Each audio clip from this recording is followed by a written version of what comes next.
अरे की साली हो रंग लेके आई बनी ही रंग तो हर लहंगा चोली।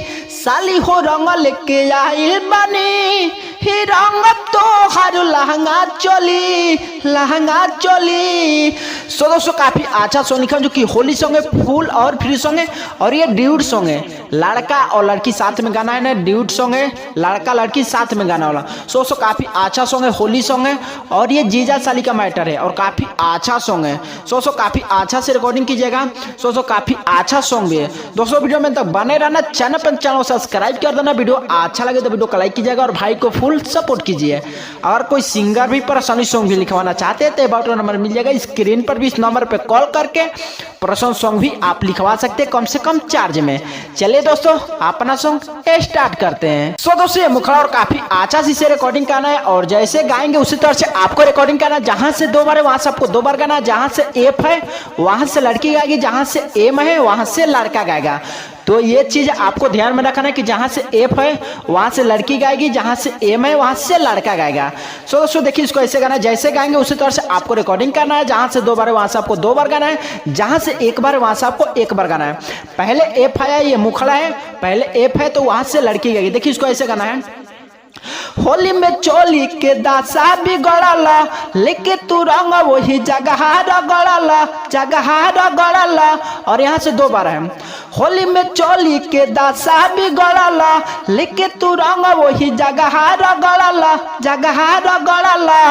और यहाँ से आपको क्या करना, दो बार गाना है। हरे काहे खाती डाला ताला जगह खोली। तो अब आ गया लड़का का, यानी कि एम लिखा हुआ है तो यहाँ से लड़का गाएगा। साली हो रंग लेके आई बनी आ रंग तो हर लहंगा चली। साली हो रंग लेके आई बनी आ रंग तो हर लहंगा चोली। सो काफी अच्छा सॉन्ग है, ड्यूट सॉन्ग है, लड़का लड़की साथ में गाने वाला होली सॉन्ग और जीजा साली का मैटर है। सो आप सबको मुखड़ा कैसा लगा और अच्छा लगा तो लाइक कीजिएगा। और चलिए यानी कि फर्स्ट अंतरा को डबिंग करके और आप सबको सुनाया था काफी अच्छा से रिकॉर्डिंग करके। सो दोस्तों ये फर्स्ट अंतरा इसे भी काफी अच्छा से रिकॉर्डिंग करना है। जैसे गाएंगे उसी तरह से आपको रिकॉर्डिंग करना है। जहां से एफ है वहां से आपको लड़की से गवाना है, जहां से एम है वहां से लड़का से गवाना है और काफी अच्छा से रिकॉर्डिंग कीजिए। जहां से दो बार है वहां से आपको दो बार गाना है। और ये एक चीज बात ध्यान में रखना है कि जैसे कि लड़की का जहां से लड़की से गवाना है और जहां से एफ है वहां से लड़की गाएगी, जहां से एम है वहां से लड़का गाएगा। ये चीज आपको ध्यान रखना है। और देखिए फर्स्ट अंतरा इसे डबिंग करता हूँ काफी अच्छा से और ध्यान से सुनिएगा। देखिए इसको ऐसे गाना है। अल्लाह और यहाँ पर एफ है, पहले एफ है तो लड़की गा रही है। अल्लाह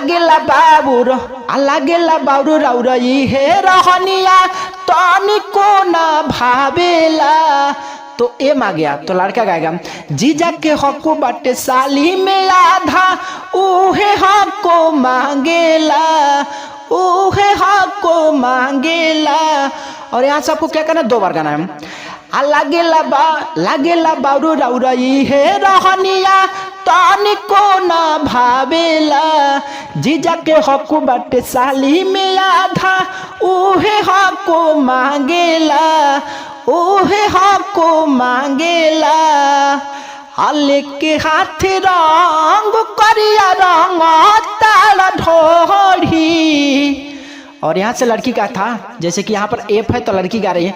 हाले के हाथ रंग करिया रंग ताला ढोढ़ी। तो यहाँ से आप सबको एम आ गया तो लड़का गा रहे हैं। साली हो हक बाटे साली हो रंग लेके आइल बनी आ रंग तो हर लहंगा ढोढ़ी।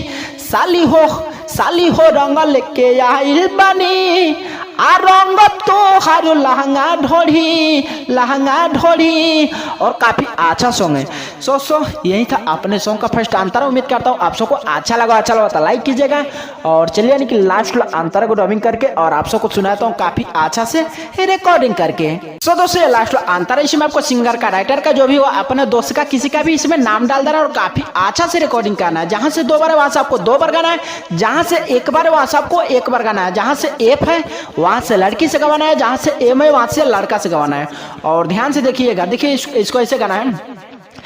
राजो सुरीला जनी भीरी तू साटा दूर से रंग डाला हो तो यहाँ से एम आ गया। तो पहले लड़का बोले खड़ा बानी लेके बल्टी में रंगवा ऐसे जानी डाटा हो, ऐसे जानी डाटा हो।